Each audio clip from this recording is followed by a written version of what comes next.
Assalamualaikum semuanya. Semoga kalian semua dalam keadaan sehat dan dilancarkan rezekinya. Amin ya robbal alamin. Pernah suatu kali ada seseorang yang pandai berargumen ingin mengajak debat Abu Nawas.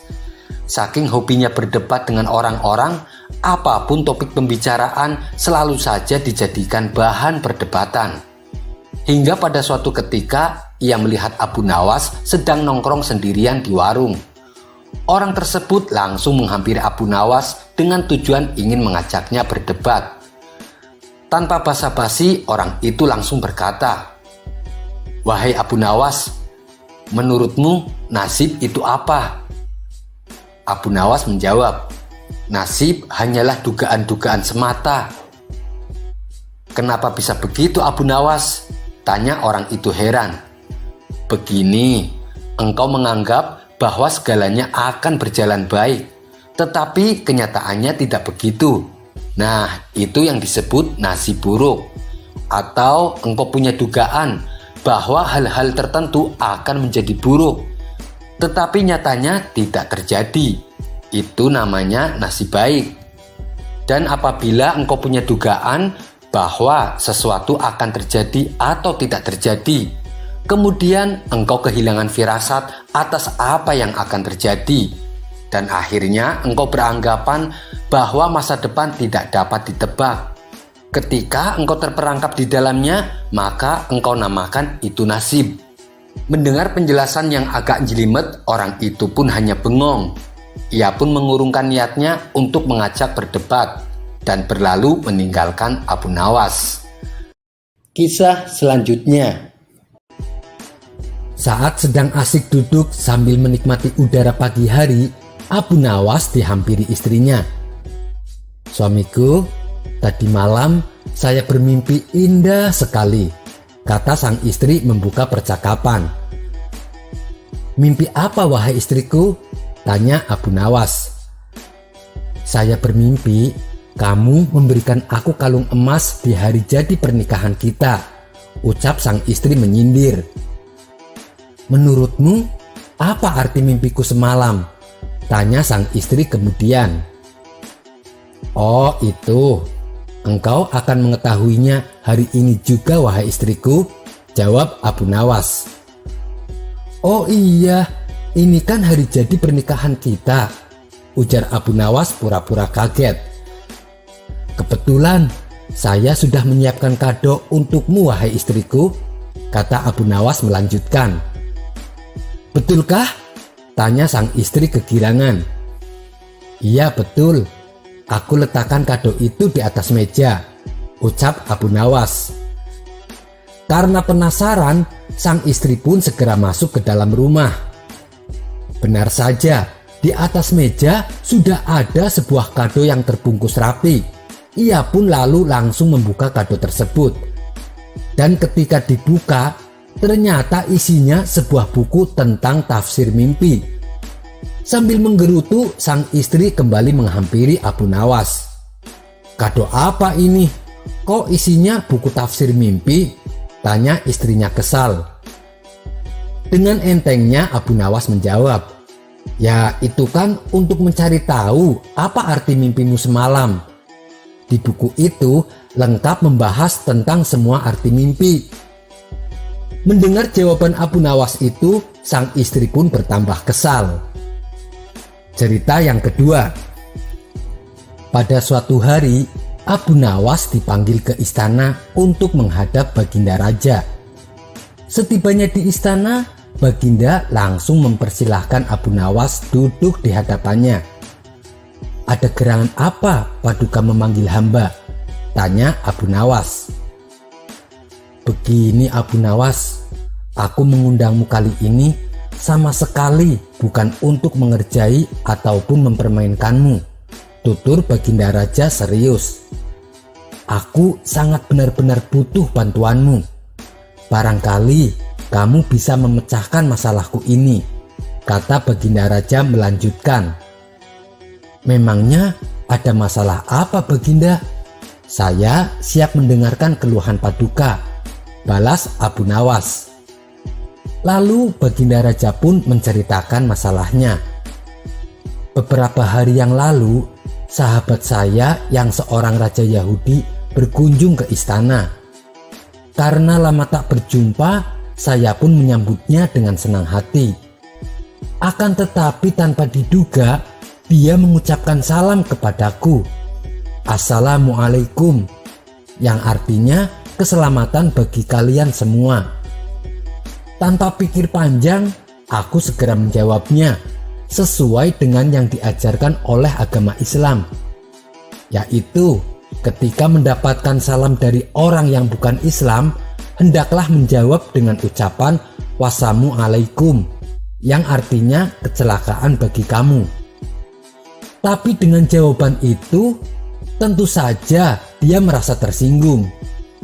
Kemudian Raja Yahudi itu berkata kepadaku, "Mengapa kamu tega membalas salamku yang penuh dengan doa keselamatan dijawab dengan doa yang mengandung kecelakaan?" Saat itu aku sungguh tak bisa berkata apa-apa, wahai Abu Nawas. Aku hanya bisa terdiam. Jujur saja, aku merasa bersalah. Tapi aku juga tak mungkin melanggar syariat agama. Pertemuanku dengan dia selanjutnya tak berjalan sebagaimana mestinya. Aku sudah berusaha menjelaskan bahwa aku hanya menjalankan apa yang dianjurkan oleh ajaran Islam. Akan tetapi, dia masih tak bisa menerima penjelasanku. Akibatnya, dia memandang kurang baik dengan ajaran Islam. Dan ketika dia akan pamit pulang, dia sempat mengatakan kepadaku, "Bila kamu mempunyai alasan yang bisa aku terima atas jawaban salammu, kita akan tetap bersahabat. Tetapi kalau kamu tidak menemukan alasannya, maka persahabatan kita pun berakhir. Aku tunggu jawabanmu di pertemuan berikutnya." Dia pun lalu pergi meninggalkan istana. Setelah mendengar panjang lebar penuturan cerita Baginda Raja, Abu Nawas dengan santainya berkata, "Kalau itu permasalahannya, insya Allah hamba bisa memberi jalan keluar, dan Paduka masih bisa tetap bersahabat baik dengan Raja Yahudi itu." "Benarkah Abu Nawas?" tanya Baginda Raja kegirangan. Raut wajah Baginda yang tadinya sedih mendadak langsung berubah menjadi ceria. "Cepat katakan padaku, wahai Abu Nawas, jangan biarkan aku menunggu," pinta Baginda Raja tak sabar. Abu Nawas lalu menjelaskan, "Nanti kalau Baginda bertemu lagi dengan Raja Yahudi itu, katakan saja padanya, hanya di dalam agama Islamlah yang tidak menyekutukan Tuhan, karena Islam tidak berkeyakinan Tuhan itu punya anak. Sedangkan agama Yahudi menganggap Uzair adalah anak Tuhan. Begitu juga dengan Nasrani yang menganggap Isa adalah anak Tuhan. Wajar bila orang Islam membalas salam kepada orang yang bukan Islam dengan kalimat wassalamualaikum, yang artinya celakalah bagi kalian. Kalimat itu bukan berarti mendoakan orang untuk celaka, melainkan semata-mata karena ketulusan dan kejujuran Islam yang masih bersedia memperingatkan orang lain atas kecelakaan yang akan menimpanya bila mereka tetap berpegang teguh pada keyakinan yang keliru. Mendengar solusi yang diberikan Abu Nawas, kegundahan Baginda Raja langsung sirna seketika. Kali ini saking gembiranya, Baginda menawarkan agar Abu Nawas memilih sendiri hadiah apa yang disukai. Namun Abu Nawas tak memilih apa-apa, karena baginya tak selayaknya dia menerima upah dari ilmu agama yang dia sampaikan. Kisah selanjutnya. Siapa yang tak kenal dengan Abu Nawas? Tokoh fenomenal dari Baghdad yang tersohor dengan tingkah konyolnya. Akalnya yang cerdik dan cerdas sering membuat Baginda Raja kewalahan. Beribu-ribu cara Baginda mencoba menjebak Abu Nawas, namun ia selalu saja bisa lolos.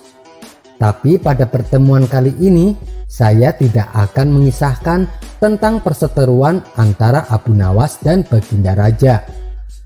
Kisah kali ini menceritakan bagaimana Abu Nawas menjawab pertanyaan seputar agama oleh seorang ulama ahli fikih. Yang bikin lucunya, Abu Nawas menjawab tidak perlu menggunakan dalil ataupun hadis, melainkan perkataan konyol yang keluar dari mulut Abu Nawas. Tentu saja, jawaban Abu Nawas membuat sang ulama tertawa. Dan pastinya, jawaban Abu Nawas meskipun terkesan konyol, tapi jawaban tersebut memang benar dan masuk akal. Suatu kali, salah seorang ulama ahli fikih merasa resah akan perkara hukum yang dimilikinya. Karena merasa masih belum menemukan jawaban, sang ulama berniat menemui Abu Nawas. Mungkin Abu Nawas bisa menjawab masalah ini, batin sang ulama dalam hati. Singkat cerita, bertemulah sang ulama dengan Abu Nawas. Tanpa basa-basi, sang ulama pun mengutarakan keresahannya. "Wahai Abu Nawas, aku ada persoalan yang sampai saat ini tak kutemukan jawabannya. Aku membutuhkan pertolonganmu. Aku ingin mendengar apa pendapatmu. Semoga engkau mendapatkan balasan dari Allah atas kebaikanmu," kata sang ulama membuka percakapan. "Keresahan apa yang kau hadapi? Katakan saja padaku," timpal Abu Nawas. "Begini Abu Nawas, menurutmu mana yang lebih utama? Berjalan di depan iring-iringan jenazah atau di belakangnya?" tanya sang ulama.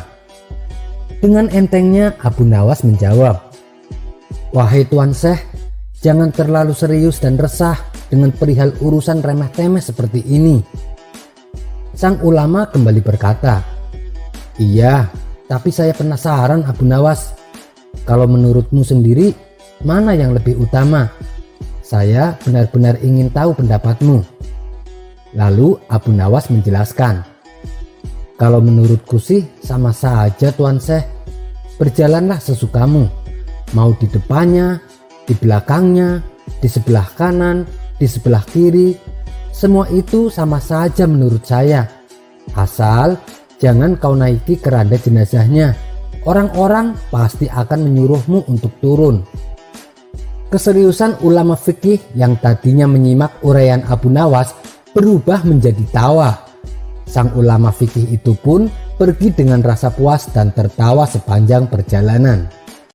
Kisah selanjutnya.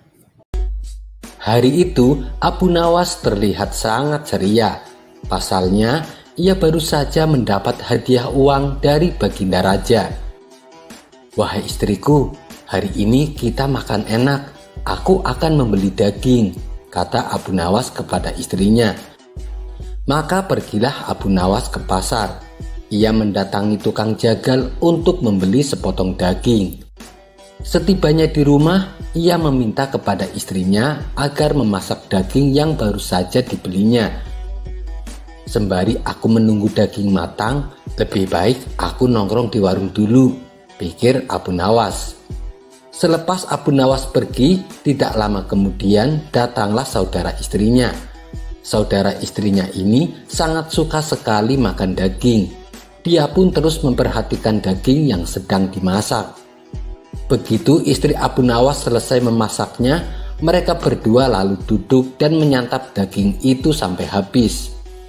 Setelah saudaranya pergi, istri Abu Nawas bingung memikirkan cara supaya Abu Nawas tidak marah. Dia pun segera menaruh sepotong timun sebagai pengganti daging. Ketika Abu Nawas datang dan meminta makanan, sang istri lalu menghidangkan kuah berisi potongan timun. Abu Nawas pun mulai menyantapnya. "Ini timun, bukan daging," seru Abu Nawas. "Ini daging wahai suamiku," jawab istrinya berpura-pura. "Ajaib, daging menjelma menjadi timun, tapi kuahnya kok daging," gumam Abu Nawas. "Bisa jadi dagingnya palsu, makanya kalau beli daging harus hati-hati," ujar sang istri. benar juga katamu, timpal Abu Nawas. Di hari berikutnya Abu Nawas kembali membeli daging. Kali ini ia membeli di tempat berbeda. Setibanya di rumah, Abu Nawas berkata pada istrinya, "Kurasa daging ini tidak akan berubah menjadi timun, sebab ini daging terbaik dan aku belinya di tempat berbeda." Sang istri lalu segera memasaknya. Seperti biasa, sembari menunggu masakannya matang, Abu Nawas pergi ke warung nongkrong bersama kawan-kawannya. Di saat Abu Nawas pergi, saudara istrinya kembali datang, dan mereka berdua pun menyantap dagingnya sampai habis. Setelah saudaranya pergi, istri Abu Nawas kembali menaruh potongan timun sebagai pengganti daging. Ketika Abu Nawas pulang, sang istri menghidangkan makanannya. Dengan marahnya Abu Nawas berkata, "Ini timun, bukan daging."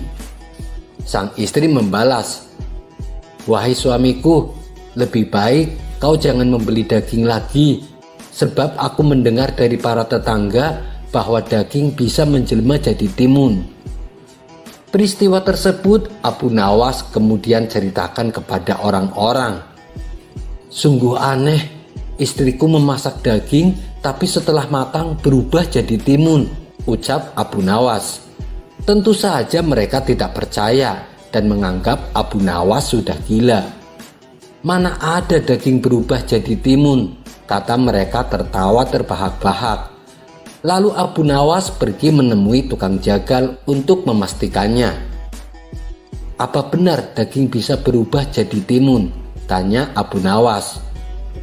"Itu hal yang mustahil, daging tidak mungkin berubah jadi timun," jawab tukang jagal.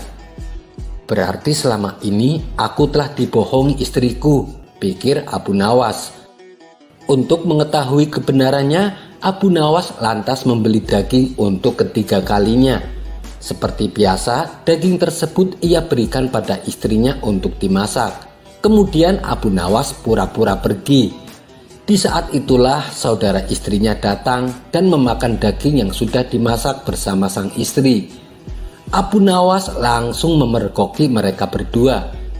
"Jadi ternyata kamu yang memakan dagingnya," seru Abu Nawas penuh emosi. Abu Nawas kemudian menahan saudara istrinya dan memasukkannya ke dalam peti. Selanjutnya, Abu Nawas pergi ke rumah mertuanya. Ia bermaksud melaporkan perbuatan istri dan saudaranya.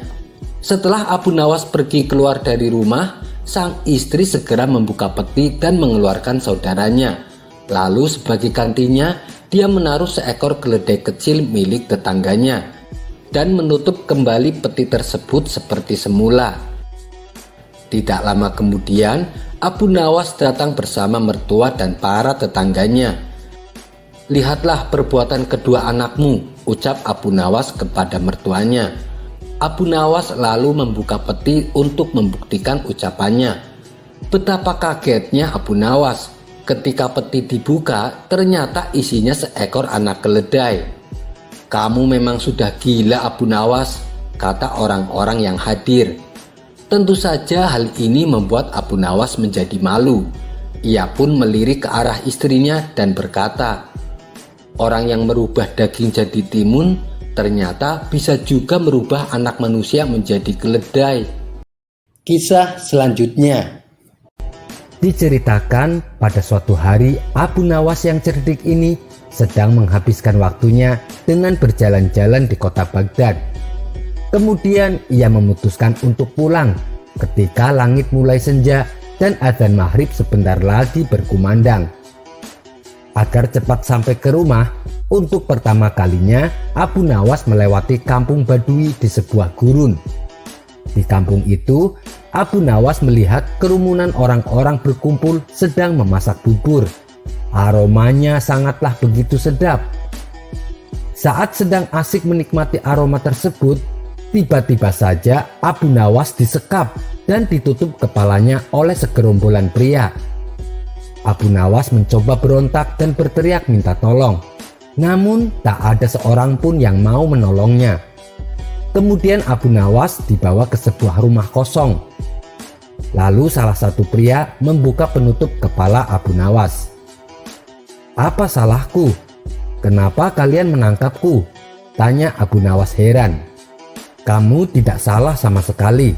Hanya saja setiap ada orang asing yang masuk ke dalam kampung kami, pasti akan kami tangkap dan kami sembelih untuk dijadikan sebagai kaldu masakan bubur yang kami buat. Jawab salah satu dari mereka. Jadi masakan bubur yang kalian sajikan itu adalah bubur berbahan daging manusia? Tanya Abu Nawas. Benar sekali, rasanya tak kalah nikmat dari daging sapi. Kamu mau mencobanya? Kata salah satu dari mereka. Tapi kenapa sih harus daging manusia? Bukankah berdosa membunuh manusia? Apalagi sampai memakan dagingnya? Tanya Abu Nawas polos. Ini semua salah pemerintah yang tak mengurus kami. Daging sapi dan daging unta sangatlah mahal harganya, sedangkan rakyat di kampung kami ini miskin. Jawab mereka. Lalu para pria tersebut mengarak Abu Nawas ke tempat penyembelihan. Dengan cepat Abu Nawas memikirkan cara agar terbebas dari penyembelihan. Berkat kecerdikannya, ia pun berhasil menemukan ide yang cemerlang. Hei, tunggu dulu kalian. Sebelum kalian menyembelihku, lihatlah betapa kurusnya tubuhku ini.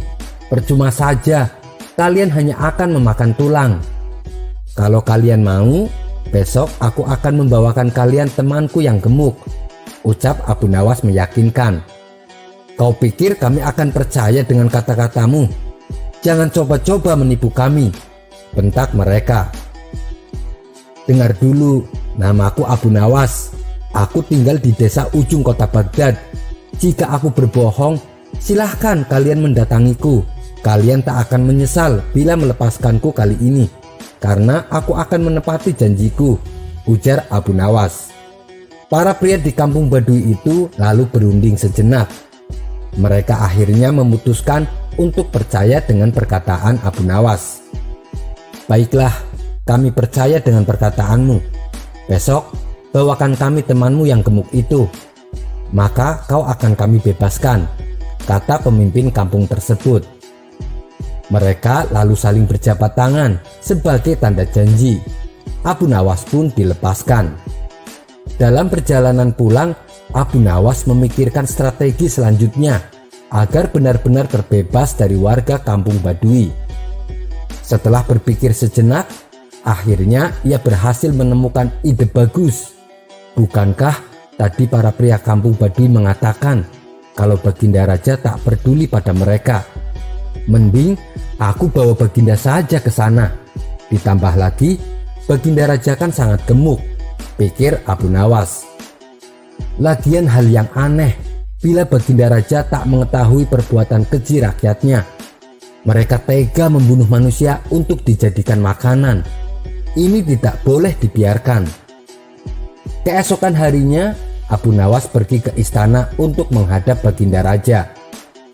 Paduka yang mulia, kemarin hamba berkunjung ke suatu kampung, di mana kampung tersebut menyajikan masakan bubur yang sangat lezat. Baginda akan menyesal bila tak mencicipinya, kata Abu Nawas membuka percakapan. Di mana itu? Apa nama kampungnya? Tanya Baginda Raja. Namanya Kampung Badui, Paduka yang mulia, jawab Abu Nawas. Baiklah, aku akan datang ke sana bersama dengan para pengawal. Awas saja jika ternyata makanannya tak enak, ucap Baginda Raja. Tapi hamba sarankan Baginda tak mengajak para pengawal, sebab para penduduk di kampung tersebut tak suka dengan keramaian.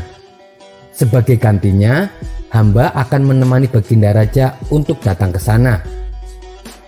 Baiklah, kalau begitu, ayo kita segera ke sana, ajak Baginda Raja tak sabar.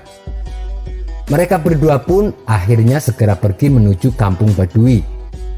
Setibanya di sana, Abu Nawas mengajak Baginda Raja ke rumah yang kemarin dirinya disekap. Paduka yang mulia, Paduka tunggulah di sini sejenak.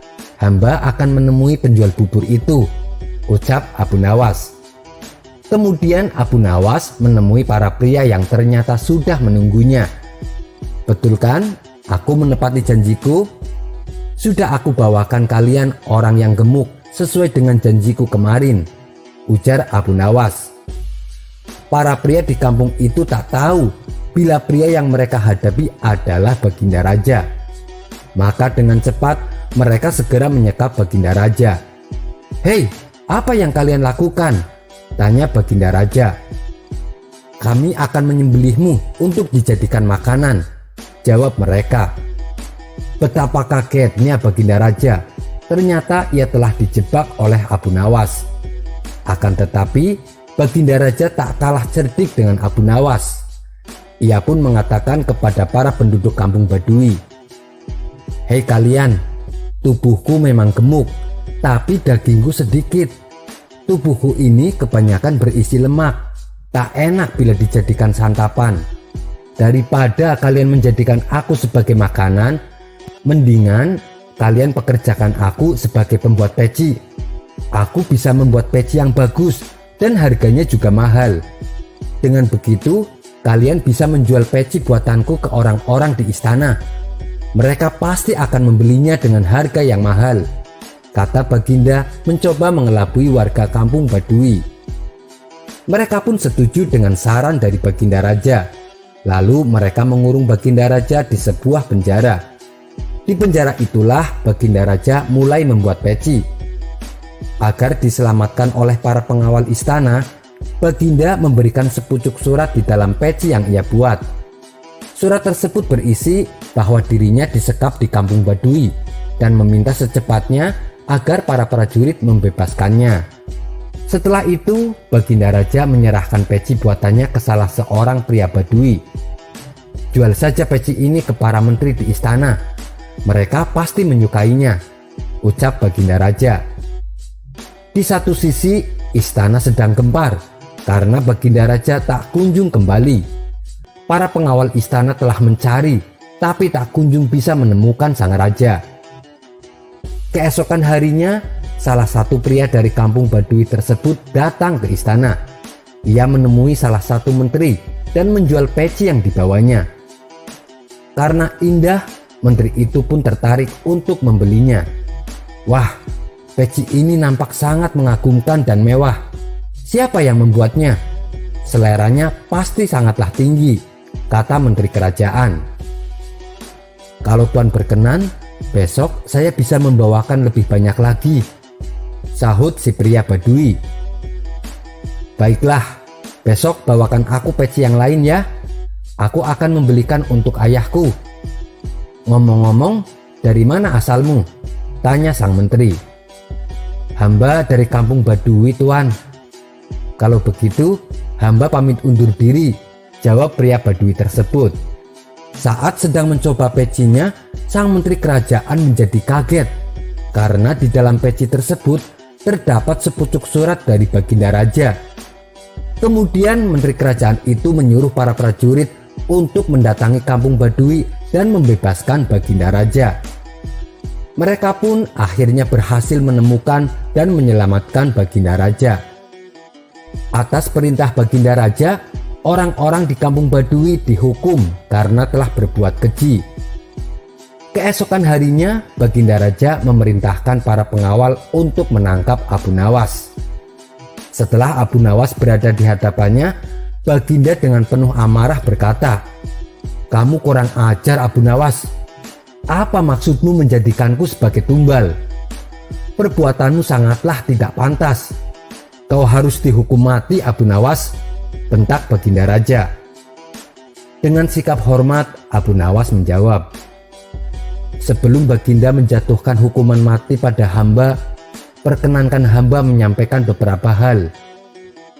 "Baiklah, cepat katakan, waktumu tak lama," ujar Baginda Raja. "Begini Paduka Yang Mulia, alasan kenapa saya melakukan hal tersebut itu semata-mata untuk menunjukkan kenyataan pahit bahwa di negeri yang Baginda pimpin ada kampung yang perbuatannya sangat keji.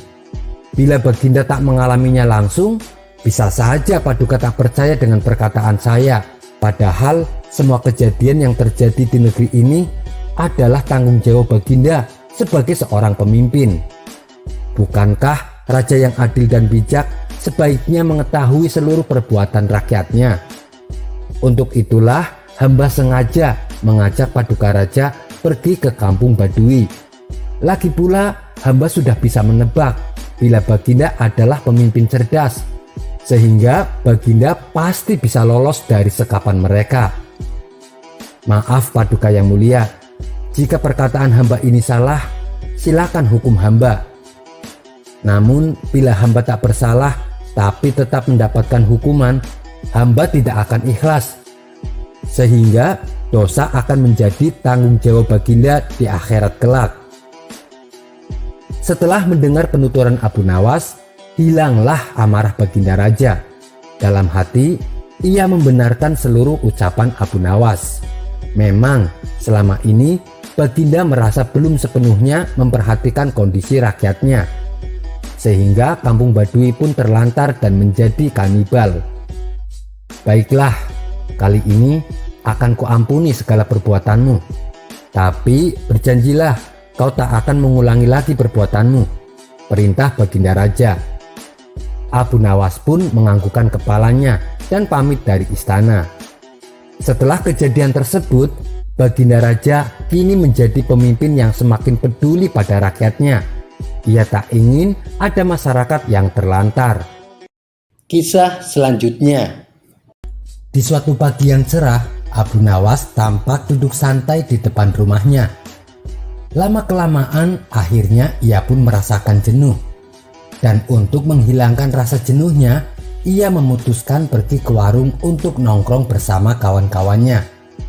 Akan tetapi setibanya di warung ternyata masih sepi. Karena tak ada seorang pun di situ, Abu Nawas lalu memilih untuk jalan-jalan ke pasar. Sesampainya di pasar, Abu Nawas berjalan ke sana kemari hingga sampailah ia di pasar hewan. Di situ Abu Nawas melihat ada seekor keledai yang tampak kesakitan. Karena merasa kasihan, ia berniat membeli keledai tersebut. Maka Abu Nawas pun menghampiri penjualnya. Setelah transaksi selesai, Abu Nawas lalu mengikat tali pada leher si keledai dan menariknya untuk dibawa pulang. Saat Abu Nawas di tengah perjalanan, ternyata ia telah diawasi oleh 2 orang pencuri. Abu Nawas tak menyadari kalau dirinya sedang diikuti oleh kedua pencuri tersebut. Mereka berdua berjalan tepat di belakang Abu Nawas. Lalu ketika Abu Nawas sedang lengah, salah satu pencuri dengan perlahan melepaskan tali yang mengikat di leher keledai dan memasangkan talinya ke leher pencuri itu sendiri. Sementara kawan pencuri satunya mengambil si keledai dan membawanya lari. Setelah sampai di rumah, Abu Nawas menoleh ke belakang untuk melihat keledainya. Abu Nawas langsung kaget dan terkejut karena keledai yang dibawanya berubah menjadi manusia dengan kepala terikat. Dengan terheran-heran, Abu Nawas pun bertanya kepadanya, "Kamu ini siapa?" Dengan berpura-pura menangis, orang itu menjawab, "Wahai Tuan, aku adalah orang yang bodoh yang telah dimurkai oleh ibuku. Beliau telah mendoakanku agar Allah mengubahku menjadi seekor keledai. Dan doa beliau pun dikabulkan oleh Allah. Kemudian mereka menjualku di pasar. Namun berkat barokah tanganmu, bentukku dapat berubah kembali menjadi manusia seperti semula." Pencuri itu pun lalu mendekat dan menciumi tangan Abu Nawas, seraya mengucapkan terima kasih dan minta didoakan. Entah kenapa, kali ini Abu Nawas bisa dengan mudahnya percaya atas perkataan si pencuri tersebut. Bahkan ia menasehati agar jangan lagi mengulangi kesalahannya dan senantiasa untuk berbakti kepada orang tuanya. Abu Nawas pun lalu melepaskan pencuri tersebut. Hari berikutnya, Abu Nawas kembali jalan-jalan di pasar. Dan ketika sampai di pasar hewan, tiba-tiba ia melihat keledainya yang dibelinya tempo hari.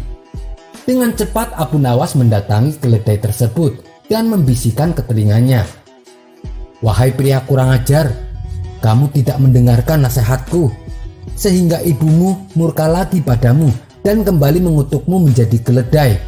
Kali ini aku tidak akan membelimu lagi," ujar Abu Nawas geram lalu meninggalkannya. Kisah selanjutnya. Pagi itu Abu Nawas terlihat sangat bahagia. Pasalnya kemarin ia baru saja mendapat hadiah dari Baginda Raja.